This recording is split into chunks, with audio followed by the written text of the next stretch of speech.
وكفى وسلام على عباده الذين اصطفى. آج تاریخ ہے ڈیٹڈ 6 of June 2020. کلاس ہے 12th عربک اور ٹاپک ہے ہمارے لیسن کا آپ کی کتاب تصحیح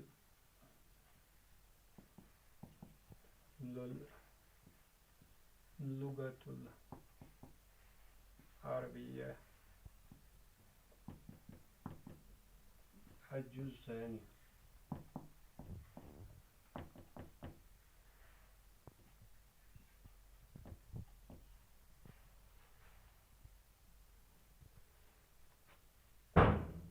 لغت العربیہ.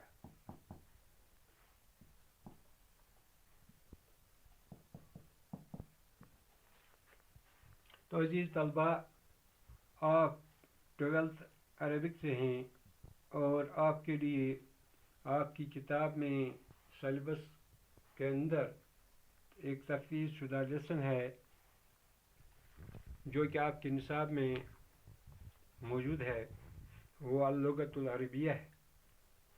اور لغت العربیہ کو جو آپ نے ایک سبجیکٹ کے حیثیت سے یہاں ہائر سیکنڈری پارٹ سیکنڈ میں لیا ہے، اس میں یہ لیسن موجود ہے.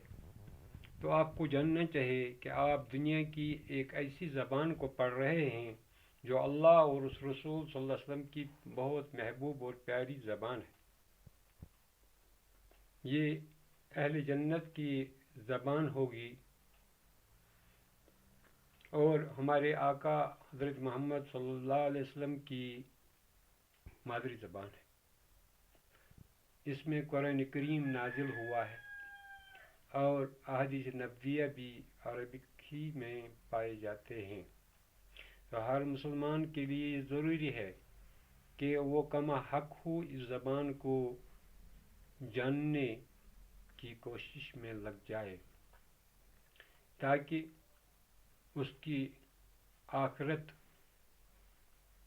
کے لیے ایک سامان اس سے میسر ہو جائے، کیونکہ احادیث اور قرآن پاک کو عربک زبان کو جاننے کے بغیر نہیں ہو سکتا ہے کوئی انسان بصیرت مسلمان کہ وہ عربی جانے بغیر احادیث اور قرآن میں جو کچھ پایا جاتا ہے اس سے سمجھے. اس کے لیے ضروری ہے کہ ہم اس زبان کو کچھ نہ کچھ جاننے کی کوشش کریں. تو یہاں آپ یہ جانیں کہ عربی زبان جو ہے یہ سام بن نوح کی اولاد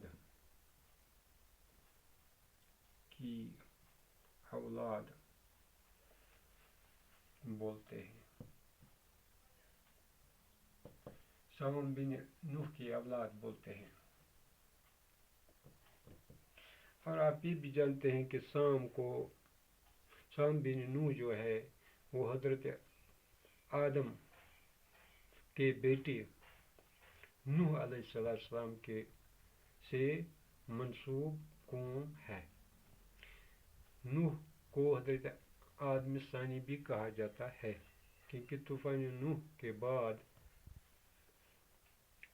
جو اقوام بچے وہ عرب کے مختلف خطوں میں، جزیرۃ النما عرب کے مختلف خطوں میں پائے جاتے تھے، آباد تھے.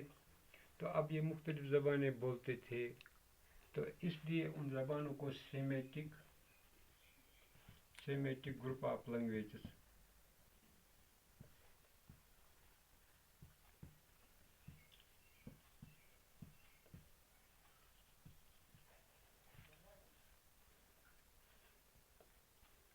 کہا جاتا ہے. تو اس سیمیٹک گروپ آف لینگویجز میں عربی زبان جو ہے سب سے پسندیدہ زبان اور ترقی یافتہ شکل باقی زبانوں سے، اور عربوں کی محبوب ترین زبان اور مسلمانوں کی مذہبی زبان کی حیثیت رکھتی ہے. تو اس زبان کو وہ لوگ بولتے ہیں جو خود کو عرب بولتے ہیں. عرب کہتے ہیں جن ایسے اشخاص کو جن کی زبان بڑی فصیح اور بلیغ ہو. یہ عرب لوگ باقی دنیا کے اقوام کو عجمی کہتے ہیں، یعنی گونگے لوگ، کہ ان کی زبان میں نہ کوئی فصاحت ہے نہ بلاغت، اور گونگا آپ جانتے ہیں کیسا بولتا ہے. تو یہ اقوام متحدہ کی آج کل جو ہے تسلیم شدہ زبان ہے، اور اس کا نمبر دنیا کی زبانوں میں 6 ہے، اور دنیا کے 20 ملکوں میں یہ بولی جاتی ہے. تو 20 ملکوں میں بولے جانے کے علاوہ اس زبان کے متعلق یہ بھی ہے کہ یہ دنیا کی قدیم ترین زبان ہے. قدیم ترین زبانوں میں سے ایک زبان ہے، قدیم ترین زبانوں میں سے ایک زبان.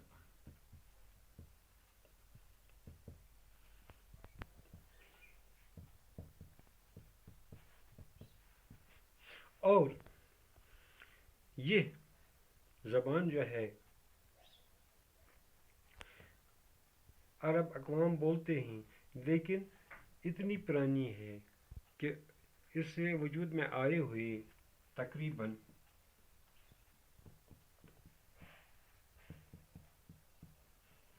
1600 سال یا اس سے زائد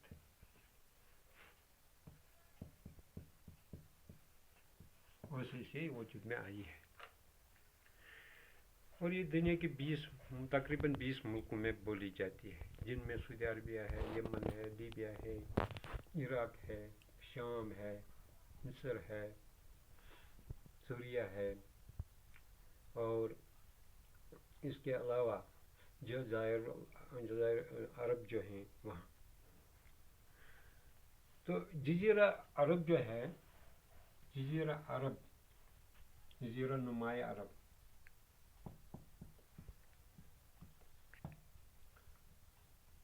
ایشیا کے شمال مشرق میں ایک بہت بڑا جزیرہ ہے جہاں یہ قومیں آباد ہیں، یہ ملک آباد ہے، وہ یہ زبان بولتے ہیں.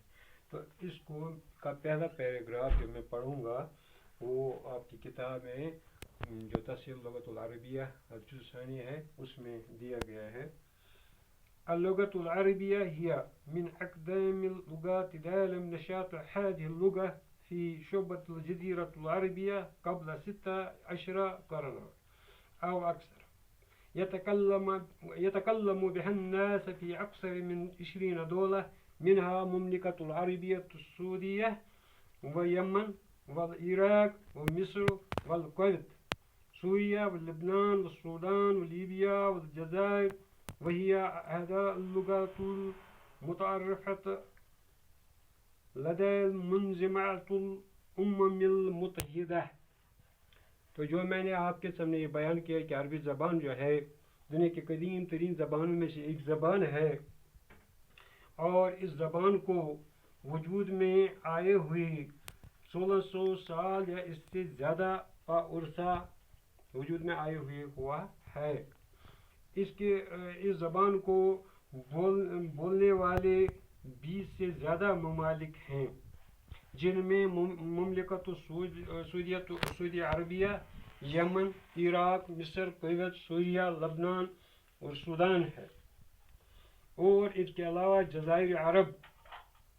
اور یہ دنیا میں 6 نمبر پر یہ زبان ہے، اقوام متحدہ کی تسلیم شدہ ایک زبان ہے. تو آج کے لیے جو پیراگراف میں نے آپ